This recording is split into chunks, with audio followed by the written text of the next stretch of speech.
안녕하십니까? 하나님의 은혜와 평강이 당신의 삶에 가득하기를 기원합니다. 오늘 우리가 함께 나눌 이야기에 앞서 잠시 여러분께 부탁의 말씀을 드리고자 합니다. 만약 이 이야기가 여러분의 마음에 작은 울림이라도 준다면 좋아요와 구독을 통해 저희가 이 귀한 메시지를 더 널리 전할 수 있도록 힘을 보태주시길 바랍니다. 여러분의 작은 손길 하나가 어둠 속에서 길을 잃은 누군가에게 희망의 등불을 전하는 거룩한 통로가 될 수 있습니다. 지금 이 순간 말씀을 듣는 모든 분들 위해 하나님의 크신 축복이 함께 하시기를 기도합니다. 오늘의 이야기 시작하겠습니다. 우리 주위에는, 그리고 어쩌면 우리 자신의 내면 깊은 곳에는 보이지 않는 전쟁의 포로로 살아가는 하나님의 자녀들이 너무나도 많습니다. 우리는 그들을 영적 전쟁 포로라고 부를 수 있습니다. 그들은 죄의 덫에 걸려 스스로의 힘으로는 도저히 빠져나오지 못하는 상태에 있습니다. 그것은 하나님의 뜻과 말씀에 명백히 어긋나는 상황임에도 불구하고 벗어나려는 모든 시도가 번번이 실패로 돌아가는 깊은 수렁과도 같습니다. 어떤 이에게는 그것이 알코올이나 마약의 형태를 띨 수도 있고, 또 다른 이에게는 음란물이나 탐식, 혹은 입에 담기 힘든 저속한 언어의 습관일 수도 있습니다. 주체할 수 없는 분노와 격정을 터뜨리며 자신의 감정을 다스리지 못하는 모습으로 나타나기도 합니다. 그들은 스스로가 덫에 걸렸다는 사실을 알지만 어떻게 빠져나와야 할지 그 방법을 알지 못합니다. 오늘날 세상은 이러한 중독 문제를 해결하기 위해 거대한 중독 치료 산업을 형성하고 있습니다. 수많은 사람들이 이 보이지 않는 족쇄로부터 자신을 해방시켜줄 도움의 손길을 찾아 헤매고 있습니다. 하지만 많은 이들이 절망적으로 깨닫는 사실이 있습니다. 교회에 출석하는 것만으로는 이 문제가 해결되지 않았다는 것, 간절히 기도했지만 여전히 그 굴레에서 벗어나지 못했다는 사실입니다. 이러한 중독은 우리의 정신을 갈갈이 찢고 영혼을 파괴하며 소중한 관계들을 무너뜨립니다. 설령 지금 이야기를 듣는 당신이 직접적인 당사자가 아닐지라도 당신의 삶의 반경 안에는 분명 이러한 중독으로 고통받는 사람이 있을 것입니다. 세상이 중독이라 부르는 이 현상을 성경은 견고한 진이라는 단어로 표현합니다. 왜냐하면 성경이 말하는 견고한 진은 중독의 영적인 본질을 정확히 짚어내기 때문입니다. 견고한 진이란 그 뿌리가 영적인 것에 닿아 있는 중독을 의미합니다. 이는 곧 만약 당신이 이 영적인 문제의 핵심을 건드리지 않고 올바른 영적 연결 없이 단순히 현상으로서의 중독만을 해결하려 한다면 결코 진정한 해방을 얻을 수 없다는 것을 뜻합니다. 근본적인 원인을 다루지 않았기 때문입니다. 비유를 들어보겠습니다. 여러분의 주방에는 냉장고, 가스레인지, 전기캔 따개, 토스터기 등 다양한 가전제품이 있을 겁니다. 이 기기들은 모양도 기능도 모두 다르지만 공통적으로 전기라는 단 하나의 에너지원으로부터 힘을 공급받습니다. 마찬가지로 우리가 겪는 중독의 종류는 셀 수 없이 많습니다. 이 중독, 저 중독, 또 다른 중독에 대해 하나하나 이야기하자면 끝이 없을 것입니다. 하지만 이 모든 다양한 형태의 중독들은 사실 하나의 공통된 뿌리에서 뻗어나온 가지들입니다. 그러므로 우리가 그 공통된 근원에 도달할 수만 있다면 우리는 그 근원적인 해결책을 각각의 특수한 영적 중독, 즉 견고한 진을 무너뜨리는 데 적용할 수 있을 것입니다. 우리는 지금 수많은 사람들이 삶의 어느 한 지점에서 옴짝달싹 못하고 갇혀버린 시대를 살고 있습니다. 하지만 제가 오늘 초점을 맞추고 싶은 대상은 그 갇힌 상태를 즐기거나 머물고 싶어하는 사람이 아닙니다. 중독된 상태에 머물기를 원하는 사람에게는 그 어떤 진리의 말씀도 변화를 가져올 수 없기 때문입니다. 제가 오늘 이야기하고 싶은 대상은 죄의 덫에 걸려 있고 자신이 걸렸다는 사실을 알고 있으며 그곳에서 벗어나기를 간절히 원하지만 방법을 찾지 못해 절망하는 사람들입니다. 그들은 어떤 시나리오에 갇혀 도무지 해방구를 찾지 못하고 있습니다. 이 부당한 속박의 문제를 해결하기 위해서는 완전한 해방이 일어나기 위해 반드시 그 기저에 깔린 영적인 이해가 선행되어야 합니다. 다시 한번 정리해 봅시다. 우리가 말하는 견고한 진이란 삶의 특정 영역에 자리 잡은 영적인 덫입니다. 그것은 부정적인 사고 패턴이 마치 뱀처럼 우리의 마음을 칭칭 감아버린 상태이며 그로 인해 특정 문제를 깨뜨리거나 해결하는 것이 불가능하게 느껴지도록 만듭니다. 마치 손에 수갑이 채워진 것처럼 혹은 그 문제 자체가 내게 수갑처럼 채워진 것처럼 느껴지는 것입니다. 하나님의 뜻과 말씀 밖에 있는 어떤 것을 결코 변할 수 없는 현실로 받아들이게 만드는 것입니다. 대부분의 사람들은 살면서 크고 작은 문제들과 마주칩니다.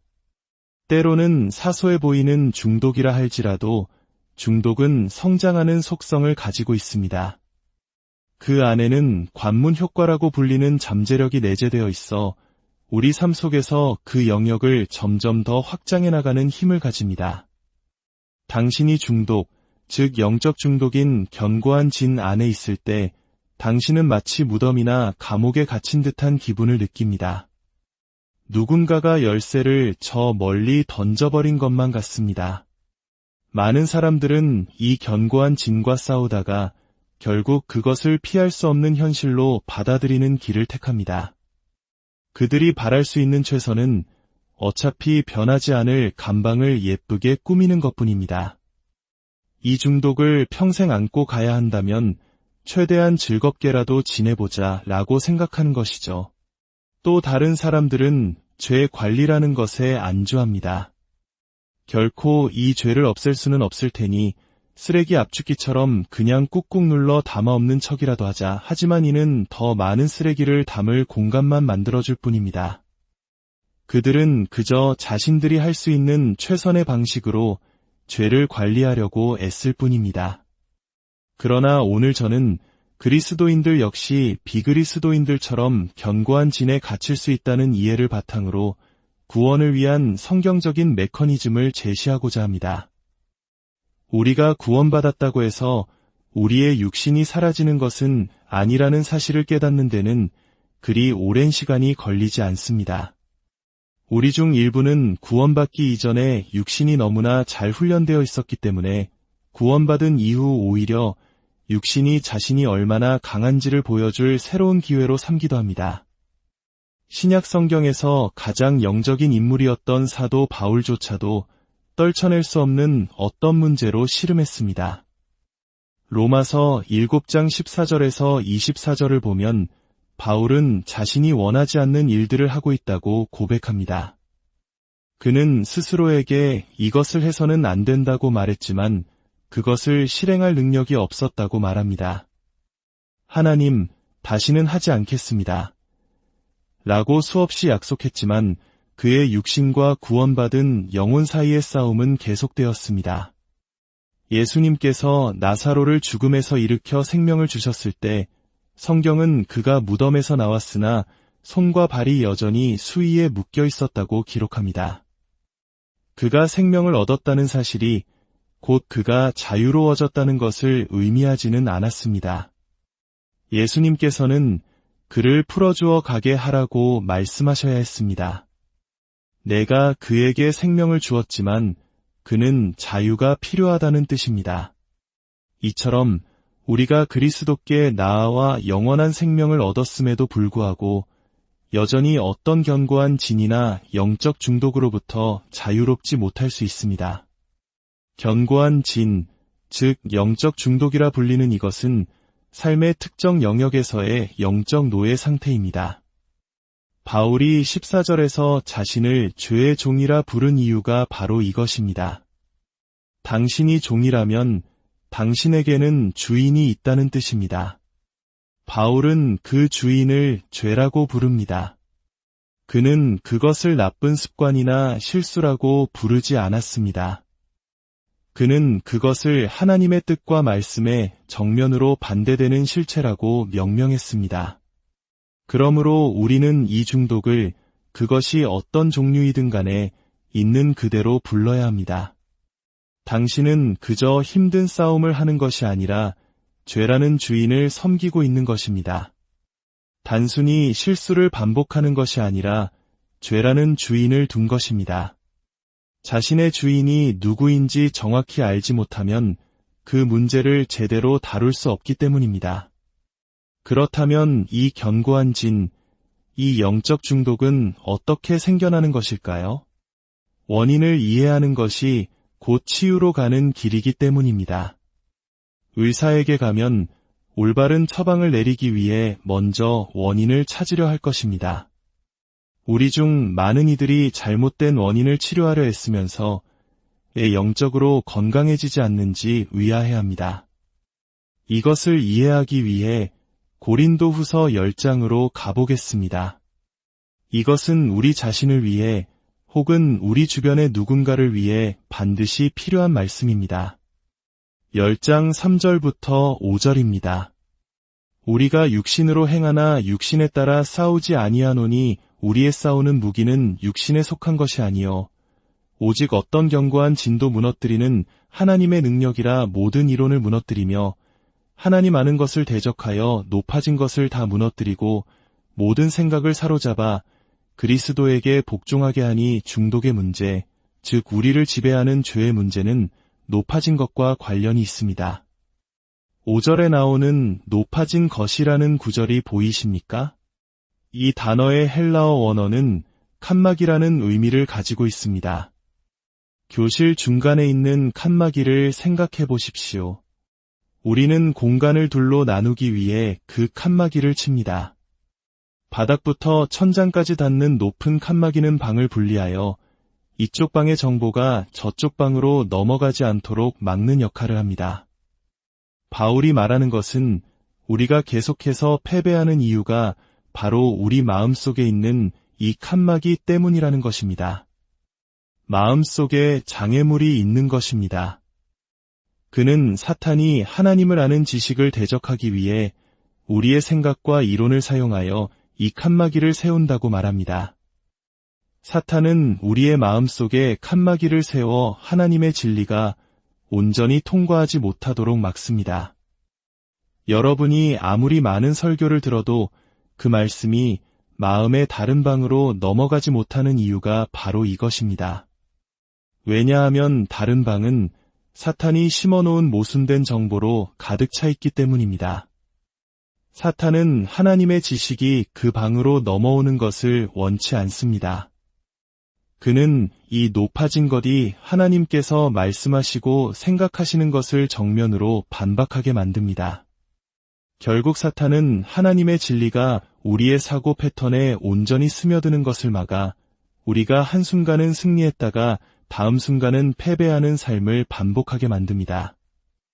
이 칸막이로 인한 차단은 4절에서 말하는 견고한 진, 즉 감옥이 계속해서 작동하게 만듭니다. 이제 막 빠져나왔다고 생각하는 순간 당신은 여전히 그 안에 있다는 사실을 깨닫게 됩니다. 진리가 넘어오지 못했기 때문입니다. 칸막이가 그것을 막아버린 것입니다. 이것을 설명하는 성경적인 단어는 두 마음을 품은 상태입니다. 동시에 두 가지 다른 방향으로 생각하는 것. 사탄의 목표는 우리가 동시에 두 가지 방식으로 생각하도록 유지하는 것입니다. 그는 우리가 주일에는 하나님의 생각을 받아들이는 것을 개의치 않습니다. 월요일에 우리가 사탄의 생각을 받아들일 수만 있다면 말입니다. 마치 이런 것과 같습니다. 아주 기름지고 푸짐한 갈비찜과 잡채, 온갖 전들을 먹고 나서 마지막에 다이어트 콜라를 주문하는 것과 같습니다. 마치 그 다이어트 콜라 한 잔이 방금 먹은 모든 기름기와 당분을 상쇄시켜 줄 것이라 기대하는 것처럼 말입니다. 많은 사람들이 일주일 내내 세상적인 가치관을 받아들인 후에 주일에 와서 다이어트 예배를 드리는 것으로 영적인 승리를 얻을 수 있다고 착각합니다. 하지만 바울은 말합니다. 아니요, 당신은 마음속에 칸막이를 두고 있으며 그 칸막이가 하나님의 지식을 상쇄시켜버립니다. 그래서 우리는 모든 생각을 사로잡아 그리스도께 복종시킬 수 없게 되고 결국 감옥은 해체되지 않는 것입니다. 시간이 지나면 우리는 그 감옥을 해체하려는 시도에 지쳐버립니다. 이 싸움에 너무 지쳤어. 내가 할 수 있는 최선은 그냥 이 감방벽에 내 사진이나 걸어두는 거야. 나는 이 안에서 살다가 죽을 거고 늘 이럴 거야 라고 체념하게 됩니다. 그러므로 하나님의 진리가 침투하여 승리를 가져오기 위해서는 그 벽이 반드시 무너져야 합니다. 그 감옥이 리모델링 되는 것이 아니라 완전히 파괴되어야 합니다. 이제 어떻게 하면 이 칸막이를 제거하여 더 이상 마음이 나뉘지 않게 할 수 있을까요? 어떻게 하나님의 지식이 흘러넘쳐 견고한 진이 파괴되게 할 수 있을까요? 요한복음 8장 31절과 32절로 돌아가 봅시다. 너희가 내 말에 거하면 참으로 내 제자가 되고 진리를 알지니 진리가 너희를 자유롭게 하리라. 당신을 자유롭게 하는 것은 오직 진리입니다. 다른 말로 해보겠습니다. 당신이 진리라고 믿는 것이 아니라 진리 그 자체가 당신을 자유롭게 합니다. 오늘날 많은 사람들이 이것이 나의 진리다 라고 말합니다. 하지만 그 나의 진리가 당신을 어디로 이끌었습니까? 예수님께서는 나의 진리나 너의 진리에 대해 말씀하고 계신 것이 아닙니다. 그분은 그 진리, 즉 실제를 측정하는 절대적인 기준이 되는 진리에 대해 말씀하고 계십니다. 1 더하기 1은 2입니다. 이것은 수학적 진리입니다. 당신이 아무리 3이라고 느끼고 3이 되기를 원하고 모든 사람이 3이라고 말한다 해도 당신은 1 더하기 1이 2라는 사실에 자신을 맞춰야 합니다. 많은 사람들이 견고한 진 속에 머무는 이유는 그들이 자신의 진리나 세상의 진리에 따라 살고 있기 때문입니다. 우리를 영적으로 가두는 가장 큰 거짓말 중 하나는 육신으로 육신을 고치려는 시도입니다. 바울은 우리는 육신에 따라 싸우지 않는다고 말했습니다. 육신은 육신을 고칠 수 없습니다. 새해 결심을 하고 다시는 하지 않겠다고 약속하고 상담사를 찾아가고 약을 먹을 수도 있습니다.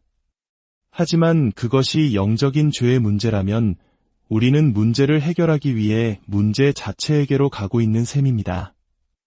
예수님은 말씀하십니다. 내 진리 안에 거하라. 여러분, 예전에 우리 할머니들이 빨래판에 빨래를 하던 모습을 기억하십니까? 온 힘을 다해 옷을 문지르고 팔이 아프면 잠시 쉬었다가 다시 하곤 했습니다. 하지만 세탁기라는 기술이 발명되었습니다. 만약 당신이 할머니께 세탁기를 사드렸는데 여전히 빨래판을 쓰고 계신다면 뭐라고 하시겠습니까? 할머니, 이거면 되는데 왜 힘겹게 그러세요? 라고 말할 것입니다. 많은 사람들이 자신의 노력이라는 빨래판으로 중독의 얼룩을 지우려고 합니다. 잠시 깨끗해 보이는 것 같지만 자세히 보면 얼룩은 그대로 남아 있습니다. 하나님께서는 말씀하십니다. 아니, 너는 내 진리 안에 거해야 한다. 거한다는 것은 그 안에 머물고 시간을 보내고 배회하는 것을 의미합니다. 우리는 진리를 방문할 뿐 거하지 않습니다. 죄라는 주인에게 승리하기 위해서는 진리 안에 거해야 합니다. 만약 당신이 그리스도인이고 삶의 어떤 문제로 씨름하고 있다면 이번 주 매일 로마서 6장, 7장, 8장을 읽어보십시오. 왜냐하면 이 장들은 죄라는 주인에 대한 진리를 말해주기 때문입니다. 6장은 그리스도 안에서 당신의 새로운 정체성에 대해 말해줄 것입니다. 당신은 더 이상 과거의 당신이 아니라고 말입니다. 7장에서 바울은 나도 너처럼 싸웠다고 고백할 것입니다. 그리고 8장에 이르러서야 그는 성령의 능력을 깨닫고 생명의 성령의 법이 죄와 사망의 법보다 위대하다는 것을 이해하게 됩니다. 어떤 분들은 이렇게 말할지도 모릅니다. 성경을 읽어도 무슨 뜻인지 잘 모르겠어요. 여러분, 이해하지 못하는 약을 먹어본 적이 있습니까? 의사가 처방전을 써주면 우리는 그 약의 모든 성분을 이해하지 못해도 그 약을 복용합니다. 그리고 그 약은 우리 몸속에서 작용합니다. 마찬가지로 하나님의 말씀을 계속해서 섭취하고 그 안에 거한다면 그 말씀은 당신 안에서 일할 능력을 가지고 있습니다.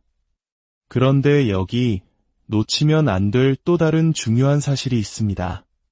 32절은 진리가 너희를 자유롭게 하리라고 말합니다. 그런데 36절은 그러므로 아들이 너희를 자유롭게 하면 너희가 참으로 자유로우리라고 말합니다. 한 구절에서는 진리가, 다른 구절에서는 아들이 우리를 자유롭게 합니다. 한 구절에서는 자유롭게 되고 다른 구절에서는 참으로 자유롭게 됩니다. 무슨 차이일까요? 만약 당신이 감옥에 있는데 누군가 와서 당신을 위한 보석금이 지불되었습니다. 라고 말한다면 당신은 기뻐할 것입니다. 당신은 법적으로 자유로워졌습니다. 하지만 당신은 여전히 감옥 안에 있습니다. 서류 작업이 남아있기 때문입니다. 법적인 자유와 실제적인 경험 사이에는 종종 간격이 존재합니다. 하나님의 말씀은 보석금을 지불합니다. 그러나 아들이신 예수님께서 감옥문 열쇠를 가지고 계십니다. 말씀은 당신을 자유롭게 하지만 아들은 당신을 자유롭게 풀어주십니다. 즉, 이것은 단순히 성경 지식의 문제가 아니라 그 저자와의 관계의 문제입니다. 살아계신 말씀이 기록된 말씀과 당신의 마음속에서 연결될 때 비로소 보석금이 지불될 뿐만 아니라 예수님께서 열쇠를 가지고 오십니다. 아들이 당신을 자유롭게 할 때 당신은 참으로 자유롭게 됩니다. 1863년 미국의 링컨 대통령은 노예 해방 선언에 서명했습니다. 하지만 텍사스 같은 먼 지역의 노예들은 2년이 지난 1865년 6월 19일에야 그 소식을 듣게 되었습니다. 법적인 자유와 그 자유를 경험하는 것 사이에는 간격이 있었습니다. 그들이 계속 노예로 살았던 이유는 아무도 그들에게 자유로워졌다는 사실을 말해주지 않았기 때문입니다. 또 다른 이유도 있습니다. 누군가 자유라고 말해주었지만 농장에서의 노예 생활에 너무나 익숙해진 나머지 자신이 가진 자유를 행사하지 않는 것입니다. 십자가 위에서 예수님께서는 당신의 영적 노예 해방 선언문에 서명하셨습니다. 그리스도를 믿는 모든 사람은 구속받았습니다. 하지만 사탄은 당신이 그것을 알기를 원치 않습니다. 그는 당신의 마음속에 칸막이를 세워 당신이 자유 가운데 걸을 수 있다는 사실을 믿지 못하게 합니다. 하지만 오늘 저는 당신에게 선포합니다. 아들이 자유롭게 하시는 자는 참으로 자유롭습니다. 단, 당신이 그분의 말씀 안에 거할 때 말입니다. 그분의 말씀 안에 거하고 아들의 이름을 부를 때 당신은 마침내 외칠 수 있을 것입니다. 마침내 자유로다. 마침내 자유로다. 전능하신 하나님, 감사합니다. 나의 견고한 진으로부터 나 마침내 자유로다.